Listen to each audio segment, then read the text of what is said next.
Hi everyone, આજનો આપણો વિષય છે ગણિત ધોરણ 6 બરાબર. ધોરણ 6 માં આપણે આગળના વિડીયોમાં એમાં પ્રકરણ 3 સંખ્યા સાથે રમત, આગળના વિડીયોમાં આપણે જોયું વિભાજ્યતાની ચાવીઓ. એમાં આપણે 2 4 8 6 3 9 વગેરેની વિભાજ્યતાની ચાવી જોઈ. આજે આપણે વિભાજ્યતાની ચાવી 11 વિશે વાત કરવાની છે. ચલો આપણે સ્ટાર્ટ કરીશું વિડીયો.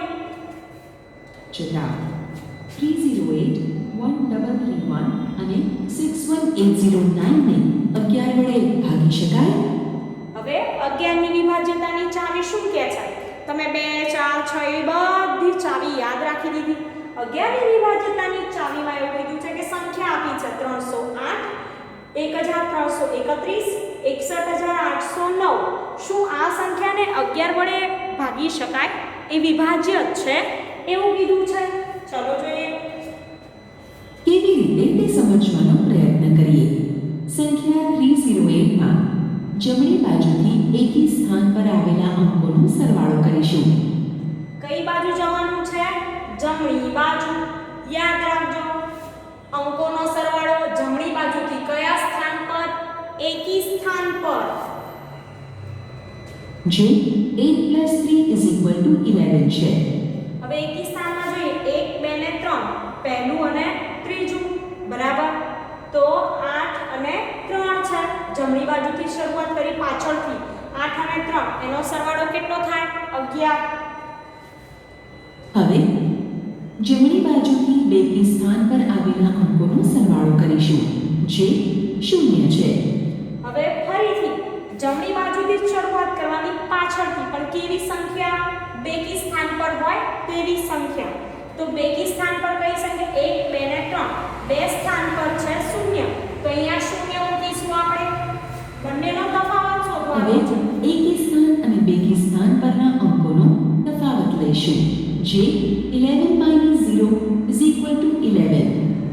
આ જ રીતે બીજી સંખ્યા 1331 નો તફાવત 0 મળશે. કેવી રીતે? ફરીથી સમજાવો. જમણી બાજુથી એકી સ્થાન પર 1 2 3 4, 1 અને 3 એ એકી સ્થાન પર 1 અને 3 નો સરવાળો 4. બેકી સ્થાન જોઈએ 3 અને 1 બરાબર. તો 3 અને 1 નો સરવાળો કેટલો? 4. 4 માંથી 4 બાદ કરો, કેટલા વધશે? 0. જ્યારે 61809 નો તફાવત 22 મળશે. ફરીથી 61809 માં જમણી બાજુથી એકી સ્થાન પર જોઈએ 1 3 5, તો 9 8 6. બેકી સ્થાન પર અહીંયા જોઈએ 0 અને 1 છે. તો બેકી સ્થાન પર 0 અને 1 નો સરવાળો 1. 8 9 8 6 નો સરવાળો 23. 23 માંથી 1 બાદ કરીએ કેટલા વધશે? 22. આપણે જોયું કે દરેક પરિસ્થિતિમાં તફાવત ક્યાંક 0 છે અથવા 11 વડે ભાગી શકાય છે. આ બધી સંખ્યા 11 વડે ભાગી શકાય છે.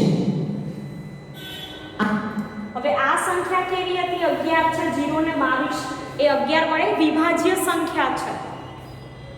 આમ કોઈ પણ સંખ્યાને 11 થી ભાગી શકાય તેવી સંખ્યા શોધવા માટે જમણી બાજુથી એકી સ્થાનોએ આવેલા અંકોના સરવાળા અને બેકી સ્થાનોએ આવેલા અંકોના સરવાળા વચ્ચેનો તફાવત 0 હોય કે 11 થી ભાગી શકાય તેવો હોય તો તે સંખ્યા 11 થી વિભાજ્ય થાય છે. હવે 11 ની વિભાજ્યતાની ચાવી શું કહે છે? કે કોઈ પણ સંખ્યાને 11 થી ભાગી શકાય તેવી સંખ્યા શોધવા માટે જમણી બાજુથી એકી સ્થાનોએ આવેલા અંકોના સરવાળા અને બેકી સ્થાનોએ આવેલા અંકોના સરવાળા વચ્ચેનો તફાવત 0 કે 11 થી ભાગી શકાય તેવો હોય તો તે સંખ્યા 11 થી વિભાજ્ય થાય છે. આ છે આપણી 11 ની વિભાજ્યતાની ચાવી. ચાલો 11 ની વિભાજ્યતાની ચાવીને લાગતા કેટલાક ઉદાહરણો જોઈએ.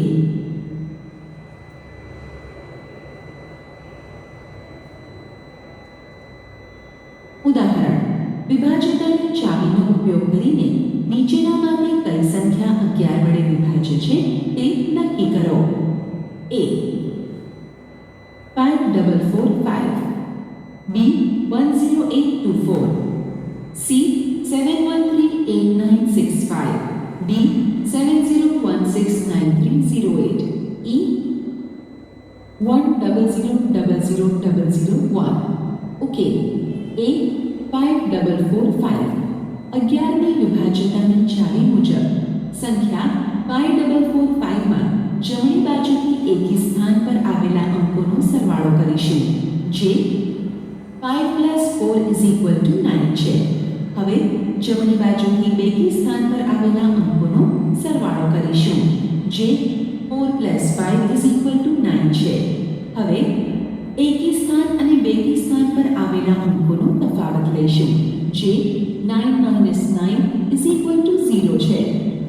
તફાવત 0 અથવા 11 વડે ભાગી શકાય તેવી સંખ્યા હોય તો એ સંખ્યાને 11 વડે ભાગી શકાય. અહીં તફાવત 0 છે, માટે 5445 એ 11 વડે વિભાજ્ય છે. હવે સંખ્યા 5445. પહેલા શું કરવાનું કે જમણી બાજુથી એકી સ્થાન પર અંકોનો સરવાળો. તો એકી સ્થાન પર 5 અને 4 છે. 5 અને 4 નો સરવાળો કરે એટલે કેટલા મળ્યા? 9 મળ્યા. હવે બેકી સ્થાન પર જોવાનું છે અંકોનો સરવાળો. પાછળથી શરૂઆત કરવાની, યાદ રાખજો. બેકી સ્થાન પર છે 4 અને 5. બરાબર, મારી આંગળી છે તમે જોઈ શકો છો, એ બેકી સ્થાન કહેવાય. તો 4 અને 5 નો સરવાળો 9. 9 માંથી 9 બાદ કરીએ કેટલા વધે? 0. હવે 11 ની વિભાજ્યતાની ચાવી શું કહે છે કે 0 અને 11 વડે ભાગી શકાય હોય એવી સંખ્યા હોય તો તે વિભાજ્ય છે. અહીંયા 0 છે તો આ સંખ્યા 11 વડે કેવી છે? વિભાજ્ય. B 10824. 11ની વિભાજ્યતાની ચાવી મુજબ સંખ્યા 10824માં જમણી બાજુથી એકી સ્થાન પર આવેલા અંકોનો સરવાળો કરીશું, જે 4 + 8 + 1 = 13 છે. હવે જમણી બાજુથી બેકી સ્થાન પર આવેલા અંકોનો સરવાળો કરીશું, જે 2 + 0 = 2 છે. હવે એકી સ્થાન અને બેકી સ્થાન પર આવેલા અંકોનો તફાવત લઈશું, જે 13 - 2 = 11 છે. તફાવત 0 અથવા 11 વડે ભાગી શકાય તેવી સંખ્યા હોય તો એ સંખ્યાને 11 વડે ભાગી શકાય. અહીં તફાવત 11 છે, માટે 10824 એ 11 વડે વિભાજ્ય છે. હવે 10824 છે સંખ્યા, બરાબર છે. ગુજરાતીમાં કહીશું 10824. હવે આપણે શું જોવાનું છે? જમણી બાજુથી સરવાળો કરવાનો અંકોને એકી સ્થાન પર. યાદ રાખો, એકી સ્થાન પર છે 4, 8 અને 1. 4, 8 અને 1 એનો સરવાળો કરીશું તો 4 + 8 + 1 બરાબર કેટલા કર્યા? 13. હવે બેકી સ્થાન પર જોવાનું જમણી બાજુથી, તો બેકી સ્થાન પર છે 2 અને 0. તો 2 અને 0 નો શું કર્યો? સરવાળો કર્યો. ત્યારબાદ જે 13 મળ્યા હતા એકી સ્થાન પર જમણી બાજુ અને જમણી બાજુ બેકી સ્થાન પર, બંનેનો જે સરવાળો આવ્યો તો 13 અને એમાંથી 2 બાદ કર્યા તો કેટલી સંખ્યા મળી? 11. હવે આપણે ફરીથી 11 ની વિભાજ્યતાની ચાવી યાદ કરીએ તો એમાં શું આવે? આ જે સંખ્યા 11 છે, 11 વડે કેવી છે? વિભાજ્ય સંખ્યા છે. બરાબર, તમને ખબર જ છે. C 713865. 11ની વિભાજ્યતાની ચાવી મુજબ સંખ્યા 713865માં જમણી બાજુથી એકી સ્થાન પર આવેલા અંકોનો સરવાળો કરીશું, જે 5 + 9 + 3 + 7 = 24 છે. હવે જમણી બાજુથી બેકી સ્થાન પર આવેલા અંકોનો સરવાળો કરીશું, જે 6 + 8 + 1 = 15 છે. હવે એકી સ્થાન અને બેકી સ્થાન પર આવેલા અંકોનો તફાવત લઈશું, જે 24 - 15 = 9 છે. તફાવત 0 અથવા 11 વડે ભાગી શકાય તેવી સંખ્યા હોય તો એ સંખ્યાને 11 વડે ભાગી શકાય. અહીં તફાવત 9 છે, માટે 713865 એ 11 વડે વિભાજ્ય નથી. હવે અહીંયા સંખ્યા આપી હતી, કેટલી સંખ્યા છે તમે જુઓ? 71,38,965. એકી સ્થાન પર સંખ્યાનો સરવાળો કર્યો, બેકી સ્થાન પર સંખ્યાનો સરવાળો કર્યો, બંનેમાંથી બાદબાકી કરી 9 આવ્યા. 9 11 ની વિભાજ્યતાની ચાવી એવું કે 0 ને 11 હોય, મતલબ કે 11 વડે ભાગી શકાય એવી સંખ્યા હોય તો જ વિભાજ્ય. અહીંયા 9 છે એટલે આ સંખ્યા 11 વડે વિભાજ્ય નથી. ડી 70169308 11ની વિભાજ્યતાની ચાવી મુજબ સંખ્યા 70169308 માં જમણી બાજુથી એકી સ્થાન પર આવેલા અંકોનો સરવાળો કરીશું, જે 8+3+6+0 = 17 છે. હવે જમણી બાજુથી બેકી સ્થાન પર આવેલા અંકોનો સરવાળો કરીશું, જે 0+9+1+7 = 17 છે. હવે એકી સ્થાન અને બેકી સ્થાન પર આવેલા અંકોનો તફાવત લઈશું, જે 17 - 17 = 0 છે. તફાવત 0 અથવા 11 વડે ભાગી શકાય તેવી સંખ્યા હોય તો એ સંખ્યાને 11 વડે ભાગી શકાય. અહીં તફાવત 0 છે. માટે 70169308 એ 11 વડે વિભાજ્ય છે. ઈ 10000001 11ની વિભાજ્યતાની ચાવી મુજબ સંખ્યા 10000001 માં જમણી બાજુથી એકી સ્થાન પર આવેલા અંકોનો સરવાળો કરીશું. હવે આમાં તો 1 અને 0 જ દેખાય છે તમને, બરાબર? તો કેવી રીતે કરવાનું ચલો જોઈએ આપણે. જે 1+0+0+0 = 1 છે. હવે જમણી બાજુથી બેકી સ્થાન પર આવેલા અંકોનો સરવાળો કરીશું, જે 0+0+0+1 = 1 છે. હવે એકી સ્થાન અને બેકી સ્થાન પર આવેલા અંકોનો તફાવત લઈશું, જે 1 - 1 = 0 છે. તફાવત 0 અથવા 11 વડે ભાગી શકાય તેવી સંખ્યા હોય તો એ સંખ્યાને 11 વડે ભાગી શકાય. અહીં તફાવત 0 છે. માટે 1000001 એ 11 વડે વિભાજ્ય છે.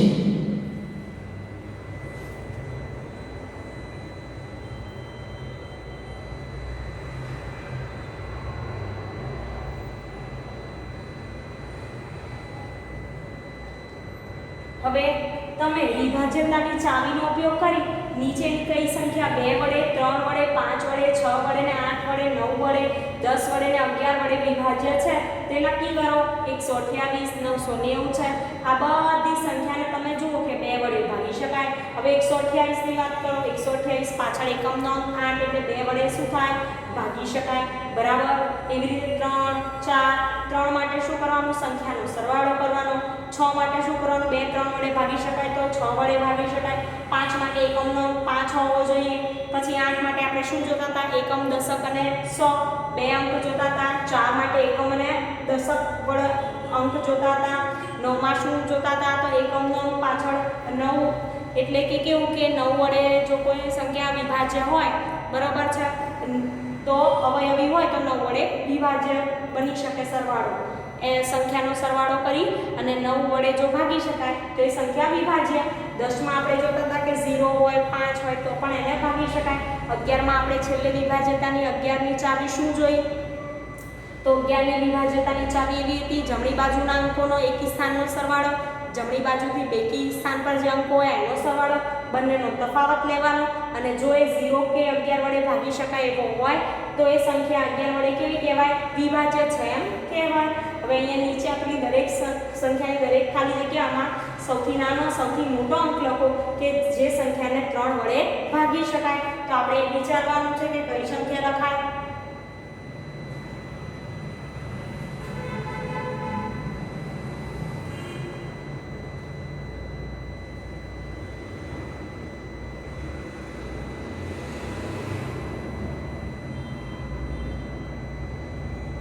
સામાન્ય અવયવ અને સામાન્ય અવયવી. 4 અને 18 ના અવયવો પાડો. 4 ના અવયવો = 1 2 અને 4 છે. હવે અવયવી આપણે એ જોઈએ. 18 ના અવયવો ઇઝ ઇક્વલ ટુ 1 2 3 6 9 અને 18 છે. 4 અને 18 ના અવયવોમાંથી સામાન્ય અવયવ કયા છે? 1 અને 2 એ 4 અને 18 માં સામાન્ય અવયવ છે.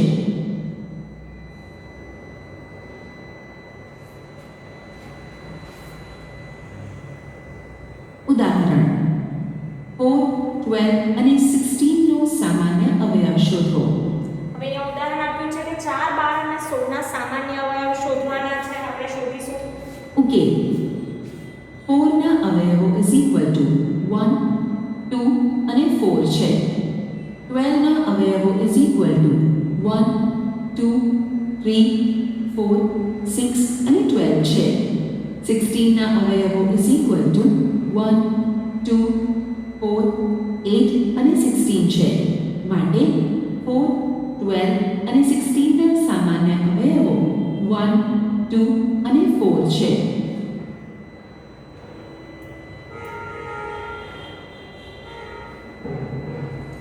ઉદાહરણ સામાન્ય અવયવો શોધો. A 20 અને 28, B 56 અને 120, C 5 15 અને 25, D 75 60 અને 210. ઉકેલ A 20. હવે અહીંયા બે સંખ્યા આપેલી છે જોડે, એમાંથી આપણે સામાન્ય અવયવ શોધવાના છે. તો એ માટે પહેલા તમને કોઈ પણ સંખ્યાના અવયવ પાડતા આવડવું જોઈએ, જે આપણે આગળના વિડીયોમાં જોયું છે. અને એના માટે તમને ઘડિયા આવડવા ખાસ જરૂરી છે. ફરીથી કહું છું, 1 થી 20 ના ઘડિયા તમે ખાસ તૈયાર કરજો. એનાથી આગળ પણ તૈયાર કરજો કે જેથી તમને આવી રીતે ગણતરીમાં ખૂબ સરળતા રહે. રોજે રોજ 2 વાર ઘડિયા લખવાના છે નોટમાં. T અને 28. 20 ના અવયવો ઇઝ ઇક્વલ ટુ 1 2 4 5 10 અને 20 છે. 28 ના અવયવો ઇઝ ઇક્વલ ટુ 1 2 4 7 14 અને 28 છે. માટે 20 અને 28 ના સામાન્ય અવયવો 1 2 અને 4 છે. હવે આ બે સંખ્યા છે, એના અવયવ જોયા. એમાંથી સરખા કયા છે, બંનેમાં સામાન્ય કયા છે? 1 2 અને 4, 1 2 અને 4 એ 20 માં પણ છે અને 28 માં પણ છે. તો એના શું થયા? સામાન્ય અવયવ. B 56 અને 120. 56 ના અવયવો ઇઝ ઇક્વલ ટુ 1 2 4 7 8 14 28 અને 56 છે. 120 ના અવયવો ઇઝ ઇક્વલ ટુ 1 2 3 4 5 6 8 10 12 15 20 24 30 40 60 અને 120 છે. માટે 56 અને 120 ના સામાન્ય અવયવો 1 2 4 અને 8 છે. C 5 15 અને 25. હવે 5 15 અને 25 આ બધા ઉદાહરણ એટલા માટે તમને બતાવું છું કે તમે વધારે આવી રીતે દાખલા ગણો તમારી નોટમાં, જેથી કોઈ પણ સંખ્યા આપી હોય તો તમે સરળતાથી દાખલો ગણી શકો, એના અવયવ પાડી શકો અને સામાન્ય અવયવ શોધી શકો. તો તમારે નોટમાં દાખલા ગણી અને પ્રેક્ટિસ કરવાની છે વધારે ને વધારે. 5 ના અવયવો ઇઝ ઇક્વલ ટુ 1 અને 5 છે. 15 ના અવયવો ઇઝ ઇક્વલ ટુ 1 3 5 અને 15 છે. 25 ના અવયવો ઇઝ ઇક્વલ ટુ 1 5 અને 25 છે. માટે 5 15 અને 25 ના સામાન્ય અવયવો 1 અને 5 છે. હવે 5 15 અને 25, 5 ના અવયવ 1 અને 5, 15 ના અવયવ 1 3 5 અને 15 છે. 25 ના અવયવ 1 5 અને 25 છે. 5 15 અને 25 ના સામાન્ય અવયવ બંનેમાં કયા સામાન્ય છે? 1 અને 5. બરાબર. તેના સામાન્ય અવયવ થયા 1 અને 5. આવી રીતે તમે તમારા પાઠ્યપુસ્તકમાં જે પ્રયત્ન કરો આપેલા હોય છે દાખલા, એ ઉપરાંત ઉદાહરણના દાખલા હોય છે, એ પણ તમે ગણી શકો છો. ડી 75, 60 અને 210. 75ના અવયવો ઇઝ ઇક્વલ ટુ 1, 3, 5, 15, 25 અને 75 છે. 60ના અવયવો ઇઝ ઇક્વલ ટુ 1, 2, 3, 4, 5, 6, 10, 12, 15, 20, 30 અને 60 છે. 210ના અવયવો ઇઝ ઇક્વલ ટુ હવે 210 ના અવયવ પાડવા હોય તો કેટલા બધા છે એના માટે તમારે આવી રીતે ભાગીને કરવું જ પડે, સંખ્યાને ભાગવા પડે. કેટલા વડે ઘડિયા આવડતા હોય તો તરત આવડી જાય, બરાબર. અને એ ના આવે તો તમે આગળ ભાગ ચલાવી ભાગાકાર કરીને પણ શોધી શકો છો એના બધા અવયવ. 1, 2, 3, 5, 6, 7, 10, 14, 15, 21, 30, 35, 42, 70, 105 અને 210 છે. માટે 75, 60 અને 210ના સામાન્ય અવયવો 1, 3, 5 અને 15 છે.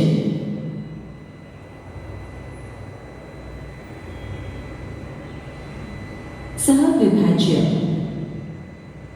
હવે આપણે આ વિડીયોમાં આટલે સુધી રાખીશું. તમે આ વિડીયોમાં 11ની વિભાજ્યતાની ચાવી જોઈ, એ ઉપરાંત અવયવ સામાન્ય અવયવ કેવી રીતે સંખ્યા આપી હોય આપણે શોધીએ એ પણ જોયું. તો વિભાજ્યતાની ચાવીનું ફરી પુનરાવર્તન કરાવો. 2 માટે શું હોય તો કોઈ પણ સંખ્યાના એકમનો અંક 0, 2, 4, 6, 8 હોય તો એ સંખ્યાને આપણે 2 વડે ભાગી શકીએ છીએ. 3માં શું કરતા હતા કે 3ની વિભાજ્યતાની ચાવીમાં અંકોનો સરવાળો કરતા હતા અને એ જે સરવાળો છે 3નો અવયવી હોય તો એ સંખ્યા વડે ભાગી શકતા હતા. 3 વડે ભાગી શકાય એ 3ની વિભાજ્યતાની ચાવી હતી. 6માં આપણે શું કરતા હતા તો જો સંખ્યાને 2 અને 3 વડે ભાગી શકાય તો 6 વડે ભાગી શકાય, પરંતુ 2 વડે ભાગી શકાય ને 3 વડે ના ભાગી શકાય તો એ સંખ્યાને 6 વડે ભાગી શકાતી નથી, બરાબર. 9ની વાત કરીએ તો 9માં આપણે શું કરતા હતા તો સંખ્યાનો સરવાળો કરતા હતા. એ સરવાળાને 9 વડે ભાગી શકાય તો એ સંખ્યાને 9 વડે વિભાજ્ય છે તેમ કહેતા હતા. 10ની વાત કરીએ તો 0 અને 5 હોય એકમનો અંક તો સંખ્યાને 10 વડે ભાગી શકાય છે. એવી રીતે 5ની વિભાજ્યતાની ચાવીની વાત કરીએ તો 5ની વિભાજ્યતાની ચાવીમાં શું હતું કે એકમનો અંક 0 અને 5 હોય તો એ સંખ્યાને આપણે 5 વડે ભાગી શકીએ, બરાબર. પછી 4ની વિભાજ્યતાની ચાવીમાં શું હતું કે એકમનો અંક અને દશકનો અંક બંને વડે બનતી સંખ્યા જો 4 વડે ભાગી શકાય તો આખી સંખ્યા 4 વડે વિભાજ્ય છે તેમ કહેવાય. એવી રીતે 8માં શું કરતા હતા તો 8ની વિભાજ્યતાની ચાવીમાં એકમ, દશક અને સો એમ 3 અંકથી બનતી સંખ્યા જોતા હતા અને એ જે સંખ્યાને 8 વડે ભાગી શકાય તો આખી સંખ્યાને 8 વડે ભાગી શકાય. એમ આપણે અલગ અલગ વિભાજ્યતાની ચાવીઓ જોઈ. છેલ્લે આપણે 11ની વિભાજ્યતાની ચાવી જોઈ હતી તો 11ની વિભાજ્યતાની ચાવીમાં થોડું અલગ હતું. શું તો એમાં જમણી બાજુથી એકી અંકોના એકી સ્થાન પર હોય એવા અંકોનો સરવાળો, જમણી બાજુથી બેકી સ્થાન પર હોય એવા અંકોનો આપણે શું કરતા હતા સરવાળો કરતા હતા. અને પછી બંનેનો શું લેતા હતા તફાવત. જો તફાવત 0 હોય અથવા 11 આવે 11થી ભાગી શકાય એવી 11થી ભાગી શકાય એવી સંખ્યા હોય તો એ સંખ્યા 11 વડે વિભાજ્ય છે એવું કહેતા હતા. તમારે બધી વિભાજ્યતાની ચાવી તૈયાર કરવાની છે. એના માટે જો તમે લખીને તૈયાર કરશો, પછી ઉદાહરણ અહીંયા જે સમજાવ્યા હતા એ લખશો અને દાખલા ગણશો તો તમને વધારે સમજણ પડશે અને ગમે ત્યારે ભવિષ્યમાં પણ યાદ રહેશે. આવી રીતે પૂછાય તો કોઈ પણ સંખ્યા આપી હોય કે આ સંખ્યા આના વડે વિભાજ્ય છે કે નહીં એની તમે ગણતરી જાતે કરી શકો છો, બરાબર છે વિદ્યાર્થી મિત્રો. તો આ વિડીયોમાં આપણે આટલી સુધી માહિતી રાખીશું. આગળના વિડીયોમાં આપણે બીજી માહિતી જોઈશું. Thank you.